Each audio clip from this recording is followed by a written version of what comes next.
কৃষ্ণ। দেখো দিদিভাইরা, আমি অর্চনা, আমাদের শাশুড়ি বৌমা রান্না করে। দেখো প্রতিদিনের মতো আমি একটা রেসিপি নিয়ে চলে এসেছি। দেখো আলু গ্রেট করে নিয়েছি। দেখো 3টে ডিমে কতজন খাবে? 1টা 2টো 3টে 4টে 5টা 6টা 7টা 8টা 9টা 10টা লোক খাবে। তোমাদেরকে ভিডিওটা প্রথম থেকে শেষ পর্যন্ত দেখাবো। আমি পেঁয়াজ কুচি নিয়েছি, ভিডিওটা দেখাবো। যদি ভালো লাগে লাইক কমেন্ট শেয়ার করো, আমাদের চ্যানেলটা সাবস্ক্রাইব করে নিবে। নিত্য নতুন রান্না দেখতে পাবে। দেখো সকাল সকাল একটা টিফিন রেসিপি, স্ন্যাক্সের মতো। ভাত রুটি পরোটা মুড়ি সব দিয়েই খাওয়া হয়ে যাবে।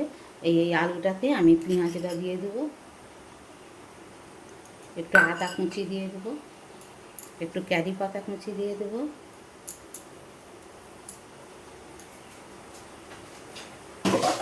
দেখো পরিমাণ মতো নুন দিয়ে দেবো।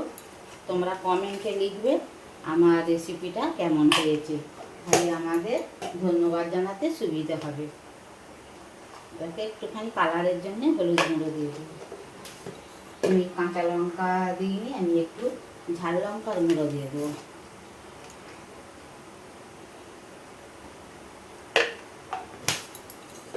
কালারের জন্য আমি একটু কাশ্মীরি লঙ্কা দিয়ে দেবো।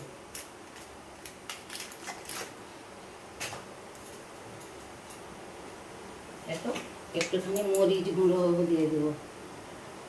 মরিচ গুঁড়ো দিলে খেতে টেস্ট হবে, ভালো লাগবে। দিয়ে আমি এইটা সব মাখিয়ে তোমাদেরকে আবার দেখাবো। আমি 2 চামচ বেসন দিয়েছি। দেখো দিদিভাইরা, আমি একটু তেল গুলি নিয়েছি হাতে জোড়া বেনে করে। দেখো আমি আলুটা নিয়েছি, নিয়ে আলুটার মাঝখানে একটুখানি গর্ত করে দেখো একটা ডিমের পিস দিয়ে দেবো। দিয়ে এইটাকে ভালো করে মুড়ে দেবো। দেখো এটাকে মুড়ে দেবো, দিয়ে গোল করে নেব। দিয়ে এরম করে সবগুলো করে তোমাদেরকে দেখাবো। দেখো এটা করে রেখেছি, আর একটা ডিম দিয়ে দিচ্ছি। এরকম করে অল্প ডিমে করলে পারে সবাই বাড়ির 8জন 10জন খেয়ে নেবে। একটা করে গোটা ডিম আধখানা করলে অনেকগুলো ডিম লাগবে। আমাদের এমনি রেসিপি বানাবার জন্য অনেক ডিমই লেগে যায়। এরকম গোল করে নিয়েছি, এরকম করে সবগুলো করে তোমাদেরকে দেখাবো। দেখো দিদিভাইরা, ডিমের বোমাগুলো দেখো আমার তৈরি হয়ে গেছে।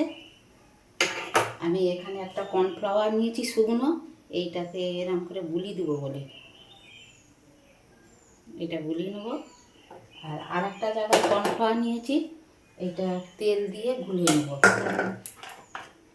দেখো সাদা তেল দিয়ে এটা গুলে নিয়ে তোমাদেরকে আবার দেখাবো। তেল বসিয়ে দিয়েছি আমি। দেখো দিদিভাইরা, কর্নফ্লাওয়ারটা আমি গুলে নিয়েছি। তোমাদের কাছে কর্নফ্লাওয়ার যদি না থাকে তোমরা ময়দা দিয়ে গুলে নিবে। তেল যদি না দাও জল দিয়ে গুলে নেবে। তেলটা বসিয়ে দিয়েছি, দেখো গরম হয়ে গেছে। আমি এবার শুকনো কর্নফ্লাওয়ারে এটা ডুবিয়ে নেবো, নিলে শক্ত মচমচে হবে। এই দেখো দিয়ে এবার এইটাতে ডুবিয়ে নেবো একটু, নিয়ে এবারে তেলে ছেড়ে দেবো। ভিডিওটা আমি প্রথম থেকে শেষ পর্যন্ত তোমাদেরকে দেখাচ্ছি। তোমরা এইভাবে করে খাবে। একটা করে হলে পরে ভাত দিয়ে খাওয়া হয়ে যাবে, মুড়ি দিয়ে খাওয়া হয়ে যাবে, চা দিয়েও খাওয়া হয়ে যাবে। এরকম দুটো করে ভেজে তোমাদেরকে আবার আমি দেখাবো। তোমরা একটা লাইক দেওয়ার অনুরোধ রইল, লাইক তো দাও, সাবস্ক্রাইব করে নাও। দেখো দিদিভাইরা, ডিমের বোমাটা আমার হয়ে গেছে। দেখো কত সুন্দর শক্ত শক্ত মচমচে হয়েছে। দেখো একে দিয়ে মুড়ি খাওয়া হয়ে যাবে, সন্ধেবেলা চায়ের সাথে কফির সাথে স্ন্যাক্স হিসেবে খাওয়া হবে, আবার ভাত দিয়েও খাওয়া হয়ে যাবে। আমি রেসিপিটা প্রথম থেকে শেষ পর্যন্ত দেখেছি। যদি ভালো লাগে লাইক কমেন্ট শেয়ার করবে। এইভাবে বাচ্চাদের বড়দের টিফিনে দেবে বা ঘরে খাবে, খেয়ে কমেন্টে লিখবে। আমার ডিমে 3টে ডিমেতে দেখো 9খানা হয়েছে, 4 4 8 একে 9, 9খানা হয়েছে। 9জন খেয়ে নিবে। আমি বড় বড় করে করেছি। তোমরা আমাদের চ্যানেলটা সাবস্ক্রাইব করে নিও, কমেন্টে লিখবে আমার এই ডিমের চপটা বোমাটা কেমন হয়েছে। তো ধন্যবাদ জানাতে সুবিধা হবে। তোমরা ভালো থাকো, সুস্থ থাকো। হরে কৃষ্ণ, রাধে রাধে।